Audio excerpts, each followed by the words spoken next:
Hey, beautiful drum nerds out there. This is Dirk Erschinger, drum trainer Berlin, drum trainer online. In this tiny little Berlin basement studio, we recorded a great tutorial with J.R. Robinson. For me, it was a total fanboy moment. I worked on that for weeks because I couldn't get a hold of him. I knew he was coming to town, but no one put me in touch. And then I promised I would have a red carpet, cigars and champagne and all that. And all of a sudden it happened, and I was so fucking happy to have this great drummer in here, because in my youth I spent so many days, weeks, months with playing along with those great records, Stomping at the Savoy, Off the Wall, all those great Michael Jackson tunes, but also Jeff Lorber stuff JR played on. So I'm a fan, hopefully you are, and now enjoy this interview. Guys, Drum Trainer Online, I can't tell you how excited I am. John J.R. Robinson in our studio. I feel like a little teenager. I spent so many hours, months of my life in my practice room playing to all those awesome records. I'm so fucking excited. It's so great. So great to have you, John. It's good to be here, man. It's my pleasure. It's a dream come true, and I have a lot of questions. I put a lot into my a computer, and I will ask you a lot of questions, so this is going to be a long one, okay? JR, you come from Iowa. Yes. So tell us something about your childhood. How did you get into drumming? You know, I had very great parents, Jack and Helen, and my father played violin and was a vocal arranger, and but he was also a doctor and a piano player, so he started playing on piano at age 5, and during all that time, I'm listening to my mother's records with my mother, and she's playing all the swing music, and she goes, "That's Gene Krupa, you know, that's Buddy Rich," and oh, I love drums. I love drums, and so I finally got a drum set between age 7 and 8, and then the rest is history. I formed a band at age 10, and we got our first paying gig, and that just kind of kept morphing into bigger and larger bands and stuff. So it was just kind of I made that decision at age 10. All right. So that was when you made your first money, and was that kind of motivation too? Like, hey, I make some money with that? It was definitely a perk. I mean, you know, we didn't need the money. I mean, everybody needs some money, but we didn't want the money. We just wanted to go play. Right. You know, and then when you get older, you know, a little older, and you realize, wow, I can make money in doing this. This is cool. Right. So, and I guess you played in cover bands then, you covered stuff. So do you think that helped you to become the musician you are, to cover tunes of other people? Yeah, and I mean, in my day, I guess, of cover bands, and I assume this goes all the way back to the jazz drummers. They were probably doing covers all the time. And but you learn a specific song from the way it was recorded. And then you plug your style into that song. You can't emulate exactly what that drummer did, but you make yourself that drummer. But then it becomes. We always say, play it like you own it. Right. Okay, and you were talking about swing music. This is what I thought is interesting. You said that before at some clinics here in Berlin and in Dresden that you think like the swing that makes the swing feel is what makes a drummer feel good or groove. Is that right? Like, would you compare that to nowadays groove if people put some swing into it? I think so. And you know, music has obviously changed, and with machines or humans trying to program swing, you know, quantizations, it's man-made swing. Right. So there's nothing better than human swing. And you know, whether you're playing straight eighths or not, it still has a swing to it. Right. So that of course you could see that in a lot of stuff you did. So okay, that was your childhood, and then you went to study with, I think, Ed Soph too. I studied with Ed Soph. I was still in high school, early high school, and I'd go to summer camps, and that's where I met Ed Soph. And you know, I met Gary Burton and Marion McPartland and John Laporta and all these really cool cats. But Ed Soph was instrumental because I was little when I started playing drums and started to play with heel up. And Ed Soph got me into the thinking concept of playing heel down and releasing the beater off the head. So that was instrumental in me formulating my time concept. Right. You know. So for the people who don't know Ed Sof, he was the leader of the drum department of the North Texas State University for ages, wasn't he? Like, Yep. so a lot of great people studied with them, Keith Carlock, Steve Howden, a lot of people. And then from like after you graduated from high school, you went straight to Berkeley. I moved to Boston, you know, from Iowa, farmland, to Boston. You know, it was a culture shock. Right. And went right in. I stayed in college for 3 straight years. So Tried to get as much information out as possible. practicing all day, playing in bands? Not all day. I was, you know, I'd practice the essential practicing, and you know, practice always in the room too. But you know, nowadays Berkeley is really advanced and grown, and when I was there, it was pretty old school, as we must say. So you know, so at Berkeley we learned. It was a whole other culture shock for me. You know, getting thrust in there with all these players from around the world. Right. And my first year, I studied with a drummer named Dave Vos, but I wasn't really getting that drum set crave. So I got with Alan Dawson, and Alan Dawson was just, oh my God, it was fantastic. He was so musical, and I got 6 good months in with him. All right. And that was wonderful. I mean, he was very, very staunch, regimental, but yet still had this beautiful fluidity and swing concept to his teaching and playing. So that was straight ahead jazz. A lot of syncopation book was around already. The Bible. Yep, the Bible, syncopation. Right.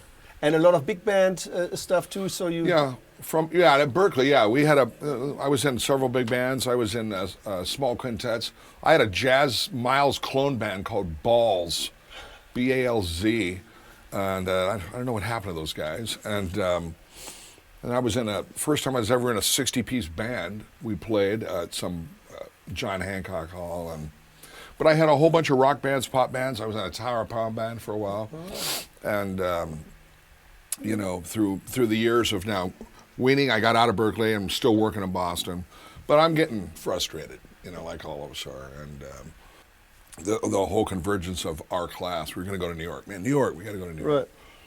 Right. I thought about it, and I auditioned for some band who had a record deal, and it was kind of folky, and I was like, ugh, I hate this music. So I'm glad I didn't get the gig. And there was a funk band called Ellis Hall. This is great piano player who's blind from Boston. It's not like Stevie, like a little more, it's like really funky cat. And I got a call, because I was a singing drummer, and get a call that they need a drummer who's funky that can sing. So I didn't know that. You sang 2 backups. Oh yeah, a lot. And I was an all-state singer in Iowa. All right. Singing Basso Profundo and all the Brahms and stuff. Okay. But, so I drove to this audition, and this is no cell phones. And the car breaks down 10 miles from where they were. So I go, shoot, what am I going to do, man? So I get out and walk to a payphone and call, and I said, I can't get there. I'm broken down, I can't get there. And it's a good thing, because then I joined Rufus and Chaka Khan. Oh, really? So if I had joined the Ellis Hall band, I would have probably never joined Rufus and Chaka Khan. So, and how did that happen with Rufus and Chaka? It was cool. Khan? We had a band, an 8-piece band called Shelter, and we had an agent, and we left Massachusetts and toured Ohio. And just coincidentally, the band Rufus and Chaka Khan was touring Ohio, and kind of in all the same cities, but we were playing clubs and they were playing big venues. And so one night they came into this club outside of Cleveland. Everybody straggled in, and I saw them all sitting there because I knew who they were. And one guy comes up and he goes, "Do you mind if we sit in with your drummer?" And I looked at the leader and I go, "Yeah, let him." So everybody starts getting all on the other gear, and pretty soon we're playing, and then pretty soon Chaka comes up, man. And it's like, then we did a whole other set with just them. So it was new Rufus. And I went down the next day and sat in with them at their sound check. And then they basically said, what are you doing in the next 2 weeks? Would you like to move to L.A.? And I go, yeah. So I had to find somebody to sub for me, and I went back to Boston, packed up, and drove to California. 4 days. Well, I stopped in Iowa for a second to chill. So that was 75 or what? 78. All right. 78. And so and after that comes history. But let's go back to Iowa. You said you were singing in a choir. Oh, we used to sing in church, and in church. And then high school, and mostly high school, I sang all in the choir also. And would you say that helped you to become a better drummer? Like, did that help you for your time? Would you say that? I'm not sure if that's true, but it can't hurt. Right. You know, but in all the rock bands, I always sang. Right. You know, I'd split it with the guitar player. You know, I'd sing Crossroads. All right. And things like that. But, you know, then, you know, and it's not hard for me to sing and play. Okay. It just comes natural. But there's a point, like when I joined Rufus, where I didn't want to sing anymore because Chaka Khan was singing. You know, I was like, I don't know. I don't even want to think about it. The drumming was so intense. Right. So I chose to just be a drummer at that point. If you enjoyed this interview, please give us a like or subscribe to our channel. Don't miss out on other great stuff we have. Or check out our online school, drumtrainer.online. We have a great course with JR there, but also with Thomas Lang, Lionel Lewis, Adam Deitch, Stanton Moore, Spud Seawright, Keith Carlock, and a lot of other great guys and girls. So now enjoy the interview, and maybe I'll see you in some of our courses. Bye. So then you moved to Los Angeles, and you started recording right away, or was that already the click track times, or was it? Yeah, we were all clicked, right. And we started recording with a Rufus solo record, and that was called Numbers on ABC Dunhill. Right. And in those days, ABC Dunhill was Steppenwolf, Steely Dan, the Crusaders, and Rufus. Right. And little did I know that was the end of ABC Dunhill. Right. You know, because everybody scattered, and we went to MCA at that point. But we had done a solo record, and that was my first major record. Awesome. And this is how you met Quincy Jones, I guess, through Rufus and Chaka Khan. And, you know, actually, indirectly, I met Quincy through Mark Hartley and Larry Fitzgerald, our management. And it was at a concert in downtown Los Angeles. And I strategically was placed right by him, which was very interesting. And he always liked guys from Berkley, because he always had cats in his band, you know, through the years that had gone through Berkeley, and so did he in the old days. And so, you know, basically, we heard then that Quincy was going to produce the Master Jam record, which was the Rufus Chaka Khan record on MCA, the first one, which was a very big record. And I go, great, man, Quincy's producing our record. This is fantastic. Got to know him and everything. You know, and right at the tail end of that record, it's done, and he asked me, do you do other records outside of Rufus? You know, because sometimes maybe a drummer may be insecure. Maybe doesn't want to jump out of his wheelhouse. Right. And I go, hell yeah, man. What? When? Let's go. So he goes, well, come down next Thursday and bring your drums, and you're going to play on a song or two. I go, okay. So we didn't even have a cartage company. So my roadie Bear, we brought the kit in a little old truck and set up, and the first song I did was called Girlfriend by Paul McCartney. And these were the beginning of the Off the Wall record. Right. It was a real sound. I don't even remember the song. And then it was, you go, all right, done. You want to do another one? I go, yeah. Now let's do It's the Falling in Love, which was Carol Bayer Sager and David Foster, who I work with now. And I nailed that. And there was some time that went by, and Quincy pushes, he goes, well, what are you doing Monday? And I go, nothing. He goes, well, would you like to come down and record the rest of the album? I go, yeah. And so I came down. I was all excited that weekend, and I came down, and that's where I met Greg Fillinganes, and we cut Don't Stop Till You Get Enough. Awesome. And then from there, everything got getting scheduled to the next songs, Off the Wall and Working Day and Night, and then Rock With You, and finishing that record. And I got to hang out through that whole record for 6 months and watch the process. Not just drumming and guitar playing, but the whole process. I was just about to say, you said that in the intensive training, like you would sit down with Quincy and Michael Jackson and talk about tempos and how it would fit, or how did you develop stuff like that? They basically put their trust in a 23, 24-year-old and said, you know, well, what do you think of this? What do you think of that tempo? And I go, I don't know.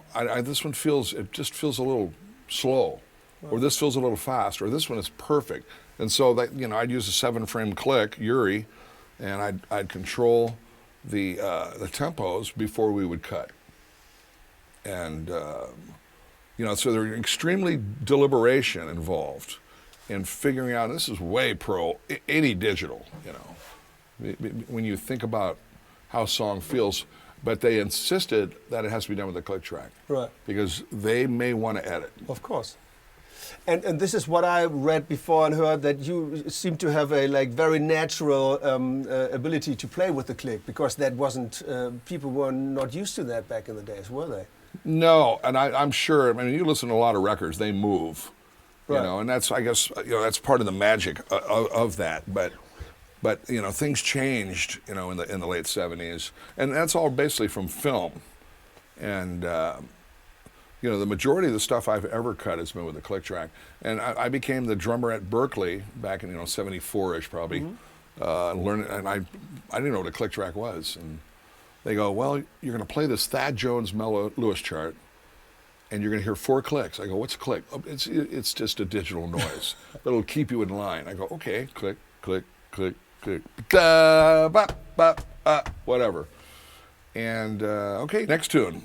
So I became the guy. So you nailed it. Yeah, it was like. And okay. You never trained that before. You were just able never to do heard it. one. Awesome. I didn't know what it was.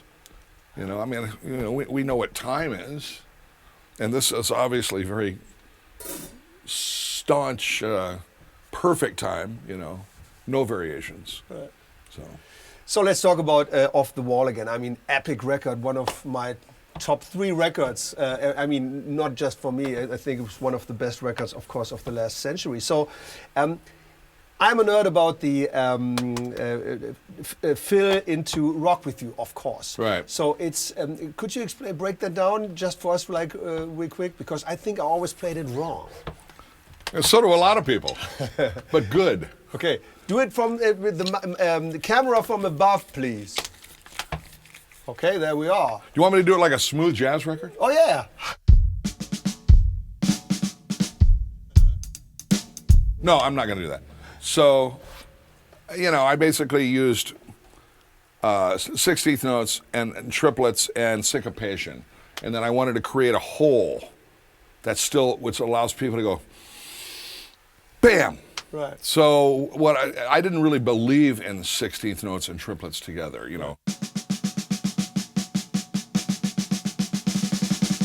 They don't work together to me. And but I go, let's do it anyway. Okay. Because we wanted something different, something that everybody would forever remember. So I just play 1, 2, And there's a big hole there. Right. And that hole is, again, for people to breathe, and we get right into the thing. Right.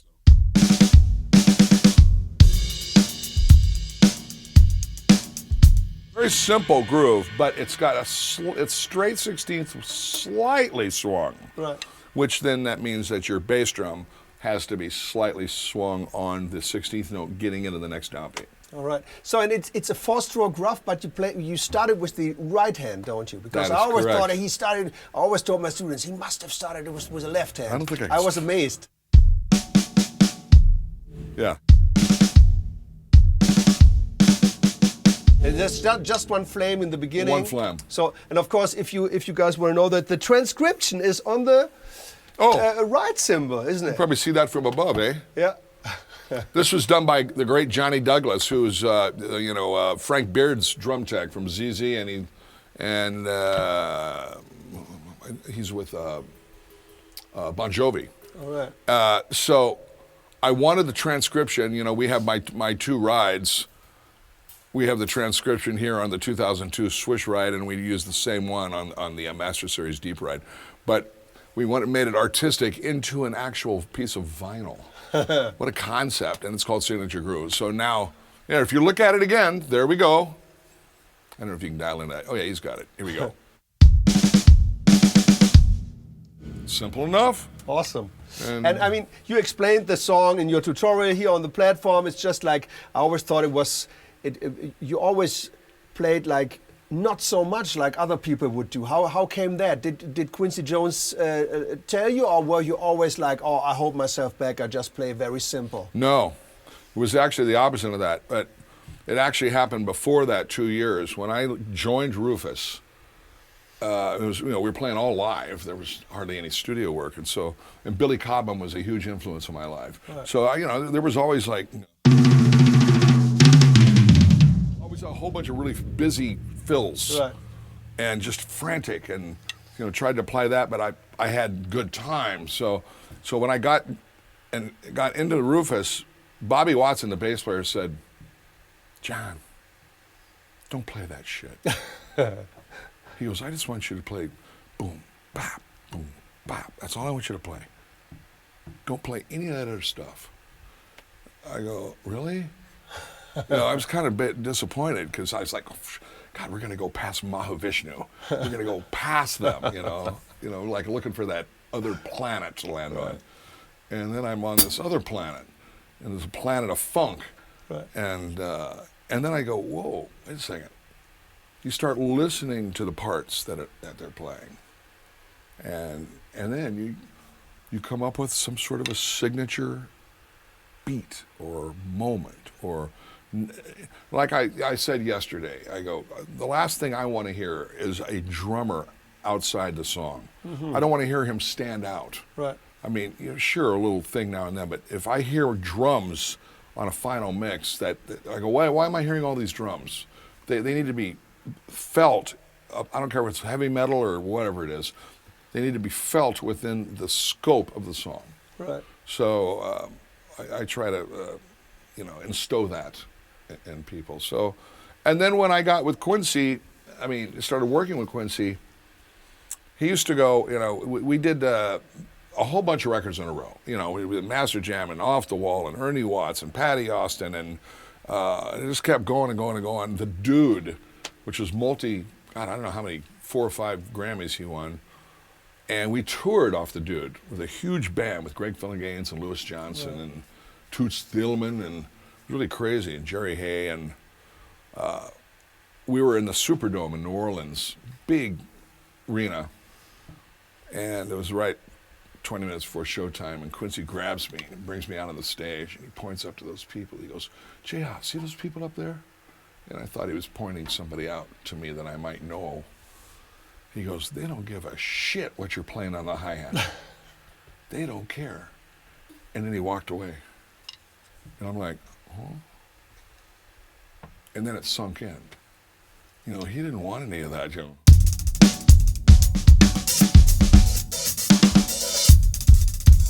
didn't want any of that crap. He just wanted meat and potatoes. Because, there was so many elements to the music. Why should I get in the way? Right. But I can lead it certain ways.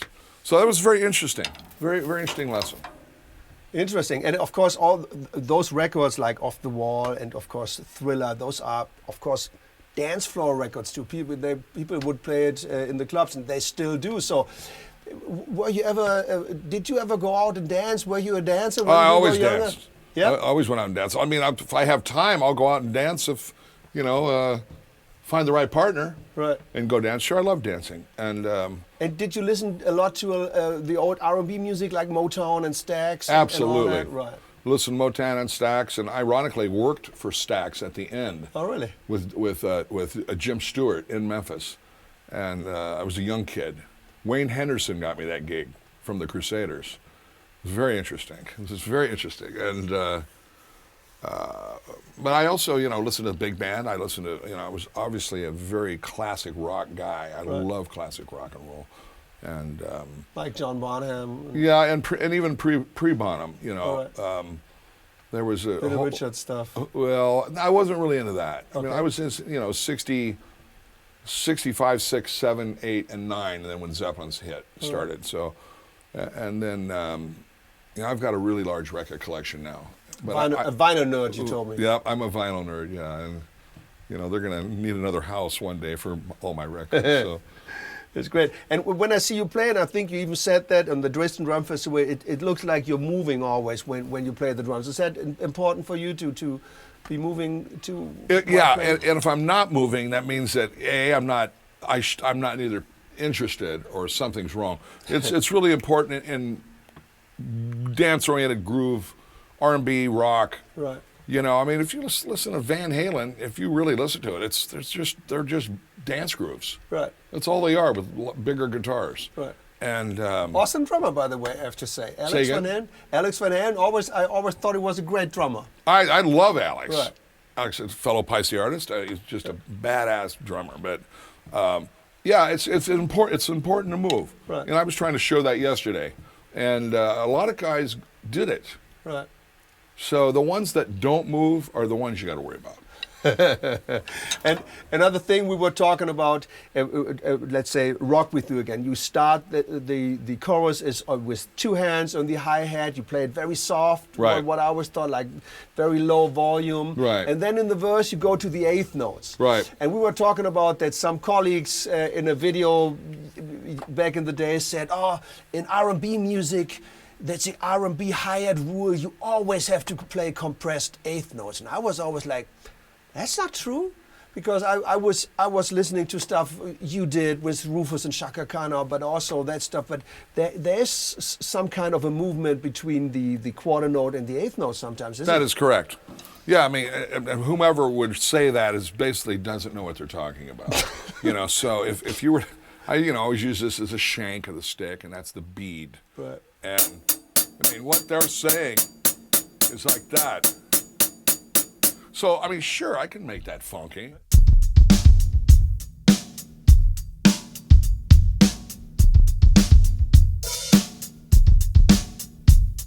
But if I do that same thing with using the shank tip method,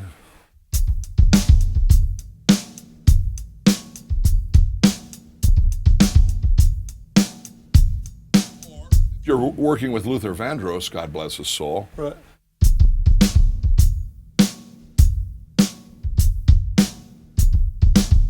Now that is just... You worked for him too? No, maybe once. Right. Yeah, maybe once.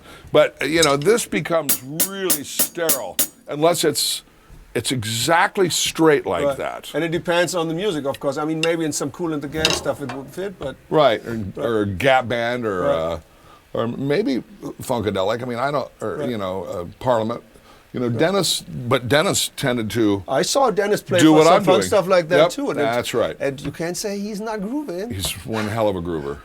Definitely. So let's go back to Off the Wall. Oh, yeah. And because I was always wondering, and don't stop till you get enough. And what was the other name? Where I always heard those overdubs, and I thought that's not cowbells. Right. They have to use beer bottles. I always told my students, oh man, I think those are beer bottles, overdubs. But you told us it were other bottles. They were wine bottles. And you played that with Michael Jackson together. Working Day and Night. Yeah. Working Day and I mean, Night. they used it on Don't Stop, but I didn't do it on that one. It was Right. Paulinho. Okay. But Working Day and Night was cut later. Right.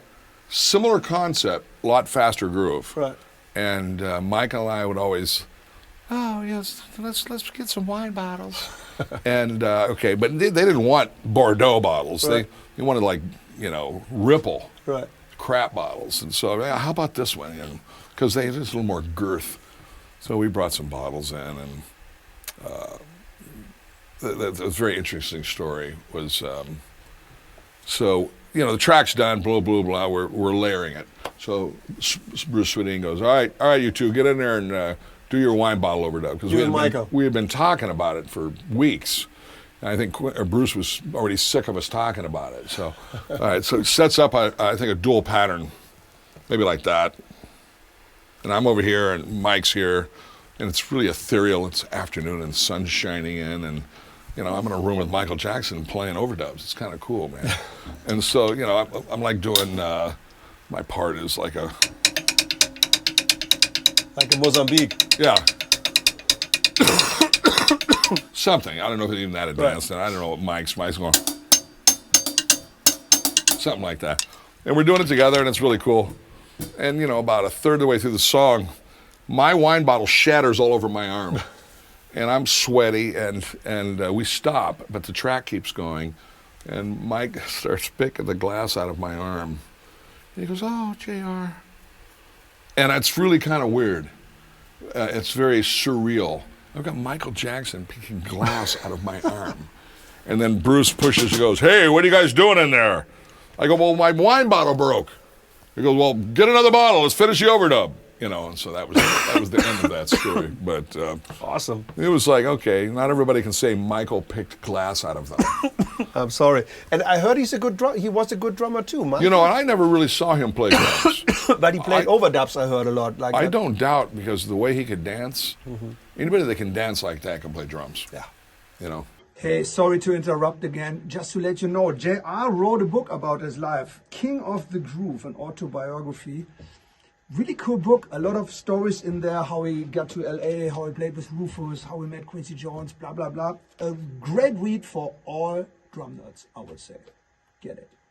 Okay, that was the Michael Jackson thing. But what I always thought too, like all your drum parts, they are very tasteful. I mean, but you never really show off. But you have your intros to show off. Like when I listened to Jeff Porcaro, he always had this little bass drum things in the outro of a song where he could, here I am. But you did it in the intros, like of the Rock With You, or the intro of Stevie Winwood, Higher Love. Right. So they was it the same thing? Did you play the intro to Higher Love in the beginning of this session, or was it afterwards, after the song? It was after the song was cut. We recorded that in New York at Unique Studios in 86, 87. I think it was 86 it came out. And it came out in 87, I think, or late, and they flew my drums to New York, which is a rarity, you know, because that never happens. And ironically, though, I was there already with George Benson. All right. Recording for George Benson. Give Me the Night. Yeah, this is way after that. It was like, it wasn't 2020, it was before that record. I did about 6 or 7 records with George. And I happened to be in New York, and I get a phone call from Russ Titleman, the producer. You know, he's producer of Clapton and a Warner Brothers staffer, and then Rufus and Chaka Khan. And he goes, John, you're in town. Yeah. Hey, can you come over to the studio and listen to some of the Steve Winwood music? I go, oh yeah, I got a day off.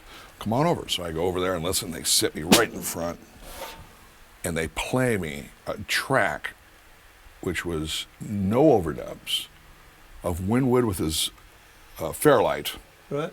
and a Jimmy Bralauer loop of some sort of perk sounds. And Winwood also playing a Fairlight synth bass. And his synth, it's all synth, no guitars, nothing. And he'd play it, and it was smoking. And I go, can I play on that? Can I play on that? And Russ goes, why do you think you're here? And so, all right, and he goes, when can you get your drums over here? I go, well, we're recording tomorrow, how about the next day? So I was able to extend my stay, brought the drums over to Unique, and it was Tom Lord-Alge was the engineer, and we went in and we started with that song. And so, I mean, it was nice because, you know, Russ and I had already worked together. We already won a Grammy together with Ain't Nobody, so we could do any sort of thing we wanted.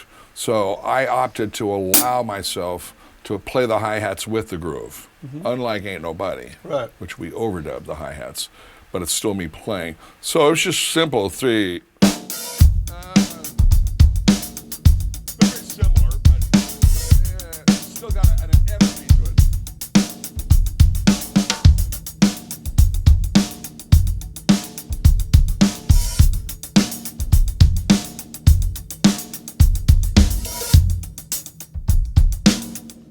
One of the verses, the snare's on 4, and then the next verse it's on 2. So you came up with that part, or they said, oh, I do it did. that way? Well, I mean, I'm listening to the song, and from what there was there, I thought that worked the best. All right. And then we got all that. I probably played limited crashes on the first run through, and then I did a pass with tom fills and crashes, and because they wanted separation. And then I did another pass with like higher, like this on the first tom. And that kind of a sound. And then there was like, and I'm just sitting behind the drums and I'm just messing around and I'm going.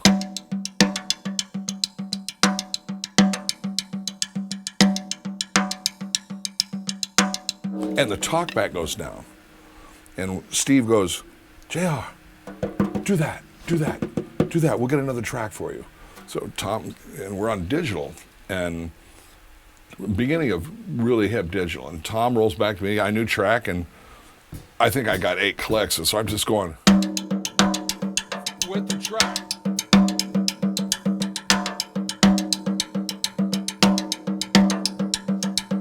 in reality, I did that top to bottom, but they went back to the end and found a section that felt really good and brought it up and planted it in the front of the song, up in front of what I did. So if you really listen to it, I think it's, was it 3 bars of 4/4 and a bar of 5/8.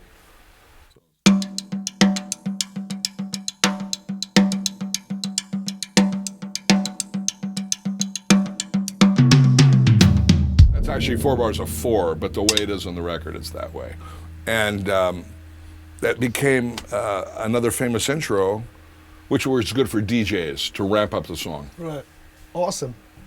So you were very often responsible for the drum part, so it wasn't like there was a chart, play exactly this, it was more you came up with it. Yes, there were no charts. Right, and you were talking about Ain't Nobody, so I was always thinking, how could he play that? Like those open hi-hats, the 3 bass drums.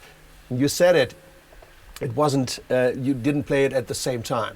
Well, no. You could, I mean, I've seen you play it that way, it's pretty amazing. But so you played the whole thing, just snare and bass drum. Snare and bass drum, the whole thing, and a bruised right leg. You know, because I actually did keep tempo going. Because, you know, it's like this. It's hard to do that for 5 straight minutes. So it's like, okay, man.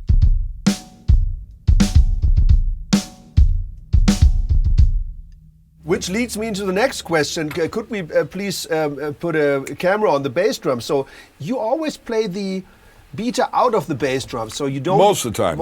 And Ain't Nobody, you did the same? Yes. All right. Absolutely, and I think that's why those sounds hold up today. And I used a very deep, I used an 8-inch snare drum for that. All right, so could you play that one more time? And you have the heel down like that. Yeah. Really? Amazing.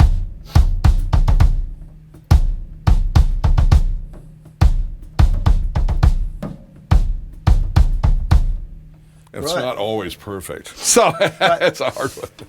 But like it always seems to me, that you were an extremely tasteful guy. How you came up with those drum parts. Another drum part I think is amazing. The Pointer Sisters. I'm so excited. I mean, there's if you play in a cover band in this country, you have to be able to play that one, Ain't Nobody, and a couple of other songs you play it on. So how did that come? Did they tell you exactly what to do? No, They never really did tell me anything to do. You know, I always had kind of free reign. Awesome. But what you do is you listen to the song, and I mean, obviously, I'm so excited is exciting. So and it's up. It's a 2-beat basically. It's a 2-beat song, which you don't hear a lot of 2-beat songs. As a matter of fact, I can't think of one other song right now. That's it. And it's totally straight, isn't it? It's straight, not swung. No swung. And I mean, the guitar players, you know, I think we had 3 of them recording, but it's like, yeah,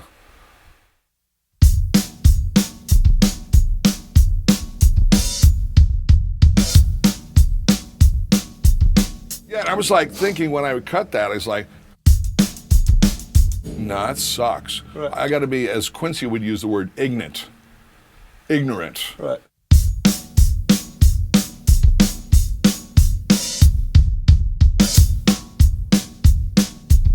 It's like just a, you know, and then if anybody can't dance to that, you know, so it was a dance tune. Amazing stuff. So we covered that. I'm so excited. Higher Love. You're also known for being a great ballad guy. Not too many drummers can do that. I mean, a lot of people can play very fast, but playing like very slow, it's quite a challenge. So yes. I think you said, I wrote it down, you played on Through the Fire of Chaka and Just Once of Lionel Richie. Quincy Jones. Quincy Jones, right. With James Ingram, right. So what's your, I mean, the tutorial is about that, but the same thing, did you practice that, or do you just have the No, I never practiced it. I mean, you know, in the old days, like I said, Earth, Wind and Fire is the Bible. Right. So, you know, if you're doing Can't Hide Love,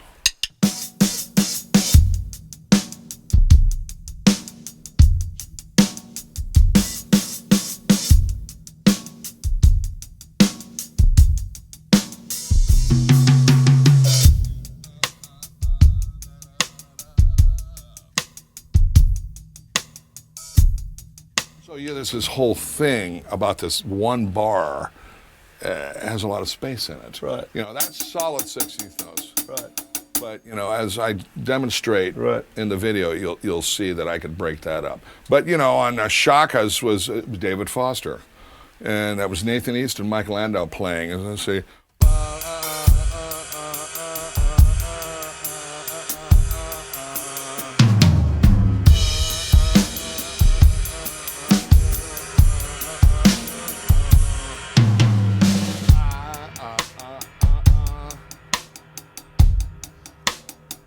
And then in the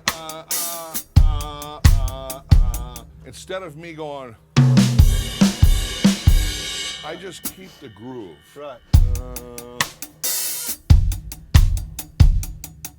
Simple. Nothing gets interrupted. Like Earth, Wind & Fire would have done. Exactly. Right. And then we get to the bridge.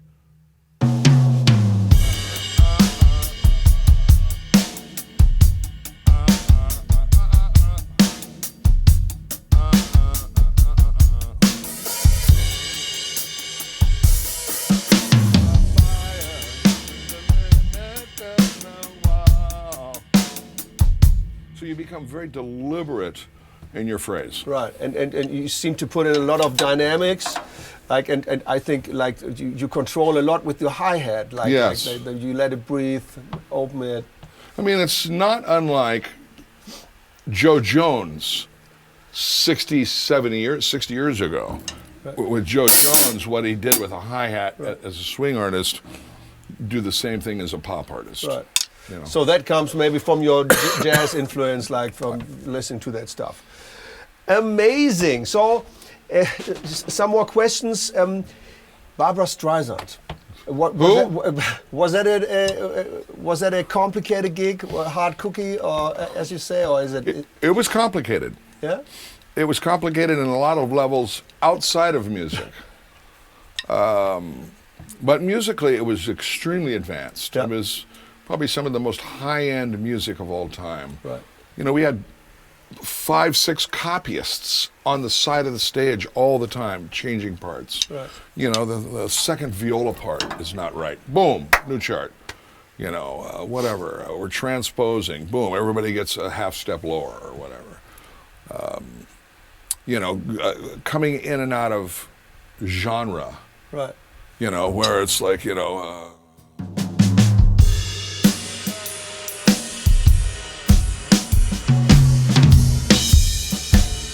some sort of a slow big band thing to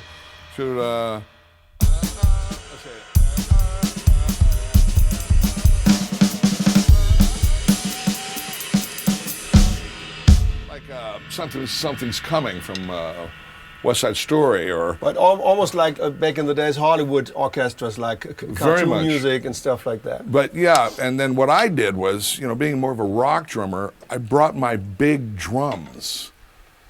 And they had me in of course, a plexiglass house. And so they go, do you want me to play soft? They go, no, we want you to play loud like normal. I go, okay, well, then it's out there, you're mixing it. And that's what they wanted. So, and it worked out well. Right, and we were just talking about orchestras. You still play on a lot of movie soundtracks until today. Like, so do you play together with the orchestra? Is that still what they do today, or do you just come in and they just record the drum track? Actually, both. So with the conductor, yeah, which is another challenge. Right. In these huge rooms like Sony and Fox, right. Fox is huge. They've got me in a side room at Fox, and I've got a monitor, so it's on the conductor, but I can still see the conductor out there. And it's like, you know, the downbeats, you got to really watch that dude. Right. And, you know, there could be some mystery. So, but, you know, a lot of times, too, I'll come in later. Right. You know, or it'll be a rhythm section song that they'll put orchestra on later. Right. So, for example, We Are the World, was that all together with all the singers, like in the video? No. No, we cut that with 3 players. It was Greg Fillinganes and Lewis Johnson and myself. We cut that as a trio, and a week before. Right. And then the song got all built up, and then they finished it, and then they put the singers on a week later. Another epic song.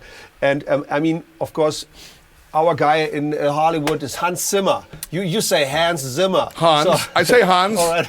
I say Hans Zimmer. So you work for him, I think, a lot of the times, but also in the, what was it, the Superman track. How was that session? Yeah, there were several. We did 2 movies in a row. Man of Steel. Yeah, Man of Steel, and then Superman versus Batman. Right. It was amazing, and I'd worked with him before with Pirates of the Caribbean. All right. As a matter of fact, that was the initial. It was the second Pirates of the Caribbean with Hans. So you played drum set there, or you also played timpani and stuff? Drum set, and what he did was, I got a call from Hans Zimmer, and he goes, "Yeah, I want to try something different," because he's always trying something different. Right.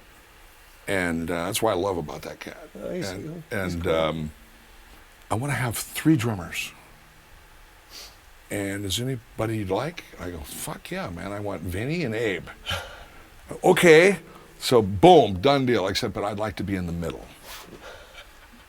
Okay. Because I want my time to reflect. And I had Vinny on my left and I had Abe on my right. Abe LeBrow Jr. Yeah. Right. And this is for Pirates of the Caribbean, Dead Man's Chest. All right. So, and the reason why he wanted drummers is because we had all our snares off. And he doesn't like snare drums on. And he wanted to try to replace taiko. Okay. Because all these films, everybody's full of taikos. Right. So here's another scene, and it's like, I go, okay, enough. Something's going to happen. So he wanted to replace that. So we got all these parts, but it was they didn't transcribe them. They were printed out from a friggin' computer program. Mm-hmm. Really hard to read. And all of us are dialed in with lenses. I could watch it, Vinny and me and Abe, and it's like we're playing everything in unison. Well, that came out really good, and I have video of that, which I've never released. But so that led into Superman, and Superman was again he took that level of 3 drummers and moved it to 12 drummers. Right. Like Sheila E. was there on the first round. I had Sheila E. and Pharrell and Kurt Bascara and Jim Keltner, right. Vinny, Tos Panos. All right, Toss was on that too. Yeah, there's a bunch of cats. And there's a documentary about that. Who doesn't know that? Check it out. It's on YouTube. It's amazing. Yeah, forgive me if I missed half the guys there, and then so we did a whole session, no snares. Everybody's got a drum set of what they like, no cymbals. Right. So I brought my custom DW26, a snare drum, and I think 2 toms or something. And so we did all these unison things with Junkie XL, who is from, I believe, here, right? Yeah, I think so. Yeah, and just really animated, really cool guy. And we do, all in unisons. So he basically give me the ball. He goes, JR, you hear the tempo? I go, yeah. Can you play something? Okay. So I was like,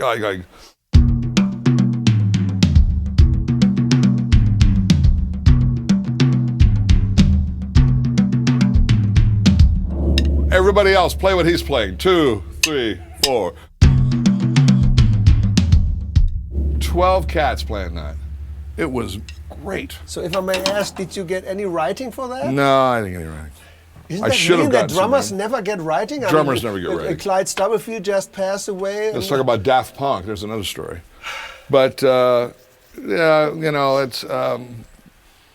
it's more ammunition for the next one. But I mean, it's great to do such a session, isn't it? Yes, it was fantastic, and it led into the next ones. Right. Yeah. And I think you were just saying that. Of course, you are in business now from the mid-70s until today, playing your ass off in studios. I mean, there's not so many studio gigs. You are one of the maybe 5 guys in the world who are doing this. So you are. Also playing with those funky robots from Paris, France, Daft Punk. Yes. So how was that? It was very cool. First of all, I know what they look like. Yeah. And nobody else does. But it was good. A guy named Chris Caswell helped get myself and Nathan East on the gig, and then Paul Jackson from the LA band. And we came into Conway. Met everybody, met the management, met the producer, and of course they're producing too, but there's another guy. and the programmers. You know, it's very, very high-tech scene. Right. And we had Mick Gazowski engineering, who's just a friggin' genius. And I think I had the cherry gum set, or it was right. I think it was right when I got the cherry gum set and brought that in, and we're sitting there, and Chris has some ideas written down, but only in 2-bar forms. And so, let's start with one that's at 120 BPM, and what would you play? I don't even know the song. Well, there isn't a song. So you know, we kind of, I don't know, you know, I go real straight, and then, you know, what key are we in? We're on E flat. So, you know, Nate starts something, and then they play us a little idea, and then we add to that. But there were really I don't remember any complete songs other than one. Because they are DJs. They come from that way of arranging that. But what I thought when I was listening to that record, I mean, I always thought they were geniuses, and somehow they wanted to go back in time into the early 80s or the late 70s, like even the cast of guys. And so it sounds like extremely funky with the 80s, nice 80s touch. Right. They're techno with this unbelievable grounded funk. Definitely. And it worked. Right. I mean, it worked so big that there was no record that, what was it, 3 years ago? Yeah. Nobody could compete with it. Right. Oh, so, yeah. A really great record. We had that. We had Playing with the Click. I asked you everything. I was talking about your taste. Let's finish with that. You had a little task for the students last night. You let them play, and you were criticizing them, giving some tips, and then you said, what did you say to them? Well, I've always associated drums with dancing. Right. And I believe it's been like that even from the, or whatever, old days. Right. And when I see a woman walk, I perceive that walk in some sort of a light. You know, so you can either look at that, which can swing.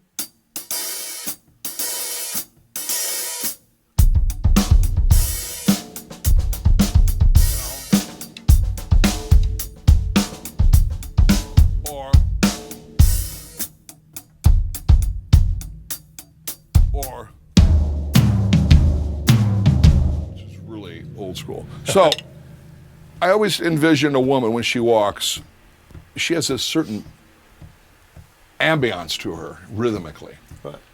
So I said to the guys, you know, they're playing and running through their time drills, and I said, okay, if you saw a woman walking, what would you play? So how many do we have? 20-some? 15. Yeah, every one of those guys interpreted it their own way, and it's ironic because they, you know, as they were really sometimes a bit intimidated by my strict time concept, and then when I let them say, "Let's look at that woman walking," all of a sudden they let go, and it was very cool. Each one of them had, you know, one cat, you know, it was like.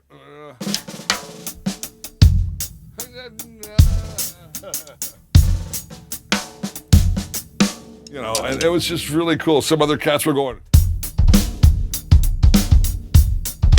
well, probably not like that, but it was funny. It was good. I think that they all walked out of there with a smile and confidence. Great. So since we are a school, I mean, music business has changed dramatically in the last 20 years, 25 years because of iTunes, MP3s. What would you recommend to young guys, girls who really want to make it in the business as drummers? What would be your recommendation, if there is a recommendation? And well, and first of all, we need to keep the music industry alive somehow, and it's struggling, man, worldwide. And you know, I mean, CDs left us several years ago. Nobody wants to buy a whole complete 10-record album. Right. They go, oh no, they hear a little snippet or watch television, and I love that. I'm just going to buy that for 99 cents. Mm-hmm. I don't care about the other 9 tunes. That's why you see artists only doing one song. Right. So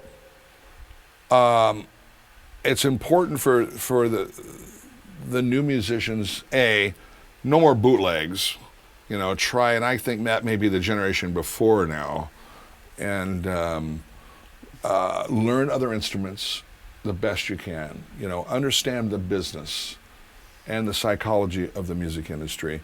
Business of the music industry is dog-eat dog, and understand that, understand legal rights. You know, if you are a union player, support it.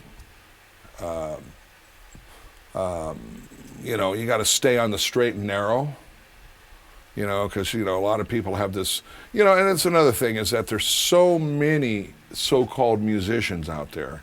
But if you really wipe the slate clean, they think they're musicians. You know, they think they can play an E and an A chord, and that's it. They're great, but you know, where are they in a year from then? Mm-hmm. And you know, you have to just keep progressing, keep challenging yourself, surround yourself with people that will inspire you, and you can inspire them. And I guess that's pretty much it. All right. Yeah. John J.R. Robinson. All right. Guys and girls, check out his website. It's jrrobinson.com. JohnJRRobinson.com. JohnJRRobinson.com. It's fucking amazing. There's this iPod on there, and it plays songs for like, it goes on and on and on, like snippets of songs, and you know almost every song. It's amazing. Thank you, man. And that leads me, I wanted to ask you about Jeff Lorber. We do this next time. We'll do it next time. And hey, Jeff, how are you, buddy? Thank you so much, John. Good. Thank you, man. It's my been honor. An honor. Being here with Drum Trainer Online. Anyway, we'll see you guys soon. Keep the groove. Bye. Later. Hey, beautiful drum nerds all around the world. If you liked that video, please give us some love and click there for subscription. And if you want to see another cool video, click there and you see another cool video. How cool is that? So I hope to see you around. Stay tuned.